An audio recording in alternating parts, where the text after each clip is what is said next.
Is installing a dash speaker on your car worth it? Let's find out. Hey guys, welcome back to the channel. This is Chris Time, and today we're going to be installing a dash speaker on the 10th gen Honda Civic. Now this install should only take about 10, maximum of 20 minutes. This is such an easy install. So today I'm going to be showing you guys how to do just that, and then we're going to compare each speaker, see if there's an improvement, see if it's worth it. Let's get started.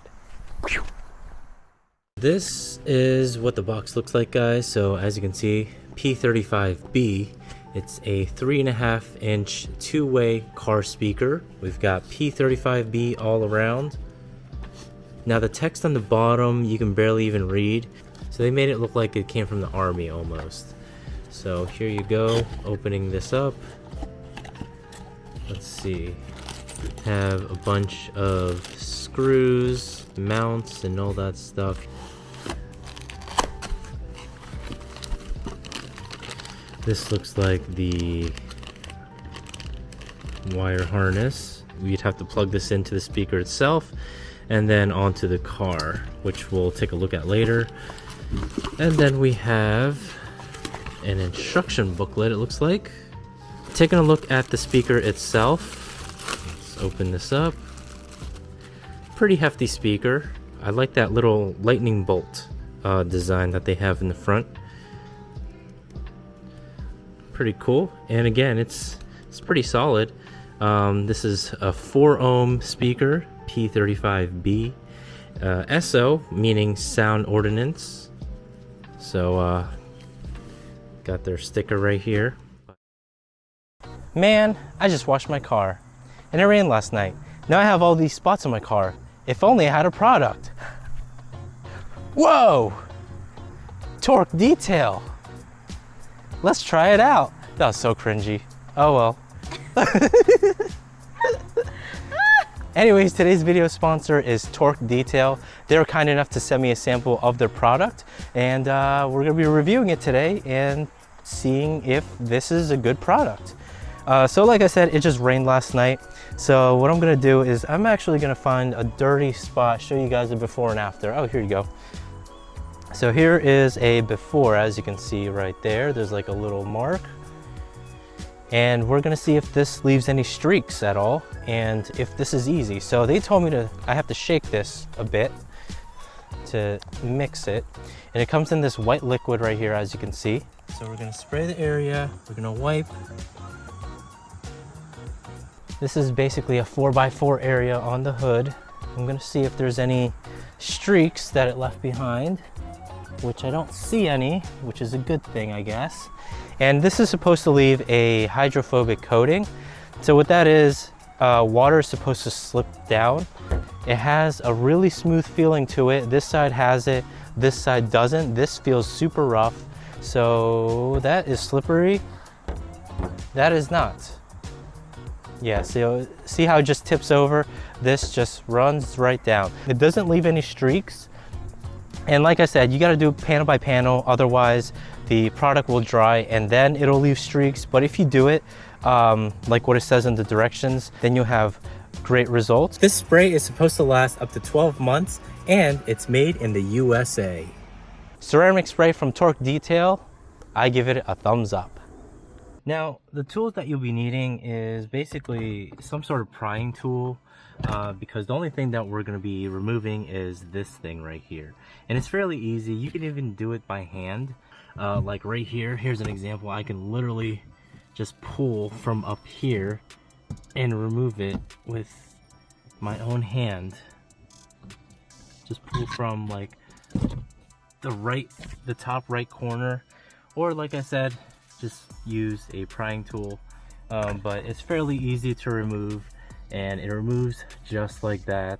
Right off the bat, I can already tell that this is lighter than the aftermarket speaker that we're going to be installing. Next, all we have to do is take this plug off, and you just have to squeeze that. You see this tab right here?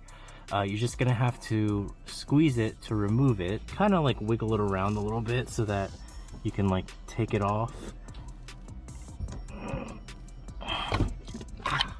Oof, I dropped it. Oh no. Yeah, just leave it out there. So yeah. Now that we got the stock speaker out, you want to get a Phillips screwdriver. I'm lazy, so I'm just gonna get my drill and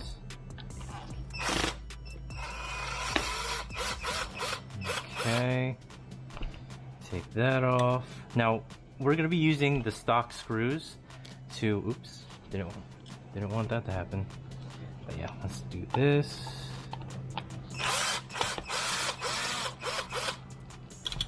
Okay. So we've got this now. All right, now put this off to the side. And now we can compare these two. Obviously one's yellow, one's black. And I really like the lightning bolt design on this. As you can see on our stock speaker, this is what it sounds like. Oops. Okay, and then this is the aftermarket. I don't know if that'll make a difference, but yeah. 241 grams for the stock speaker. Okay. This is the aftermarket speaker. 354 grams. 110 gram difference in terms of weight. So like I said, this is a lot heavier, almost double the weight of the aftermarket one. So yeah. Now the next thing that we're going to be doing is we're actually going to grab this harness that came with the product. This, as you can see, there's two little spots where you have to connect this. So one's big, one's small. Obviously the bigger connector goes onto the bigger one, and then the smaller goes onto the small one. Next, we're just gonna put this back on.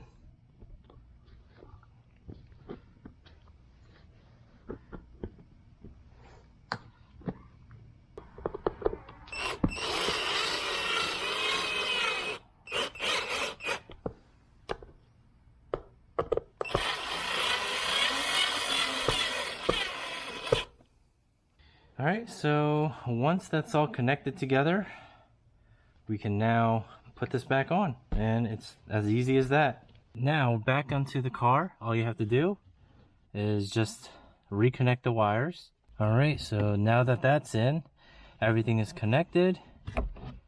You can now put this back on. Very easy install, like I said.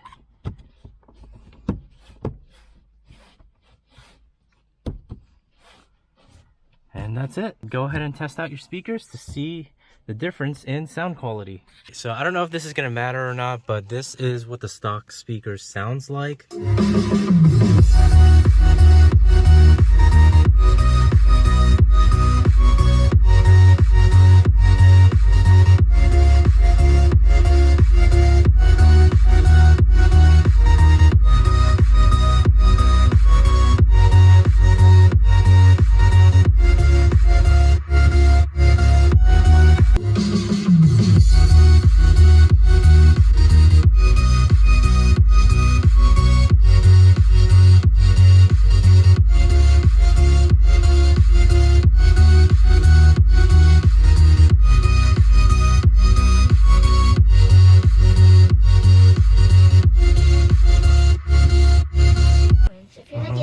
Out of these two speakers.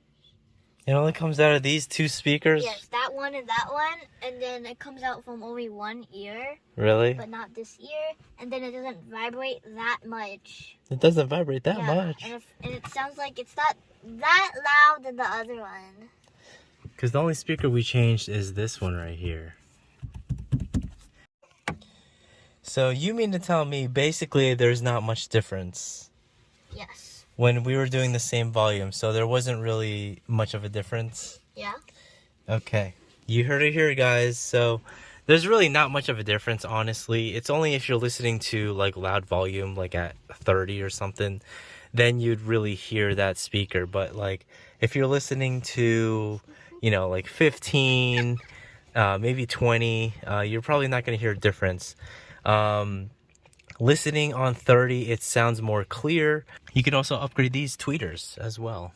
You know, get the whole package pretty much. And of course, the big one, which is the subwoofer or the sub, which will give you more oomph, you know? Right, Aubrey? Can you say that again? They need more oomph. No, the sub thing. The sub? Scribe. Sub? Scribe.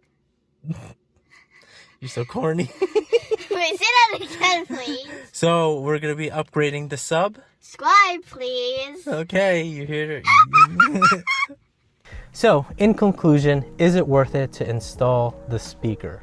If it's only going to be just that one speaker that you could be installing, it's not really an upgrade. To me, it sounds the same. To me, maybe when you put on your navigation, the voices are louder and clearer. But in my ears, obviously I'm not an audiophile, but to my ears, it sounds the same. And another thing that I want to point out is that the only complaint that I have on these speakers is that it rattles, especially when I back up.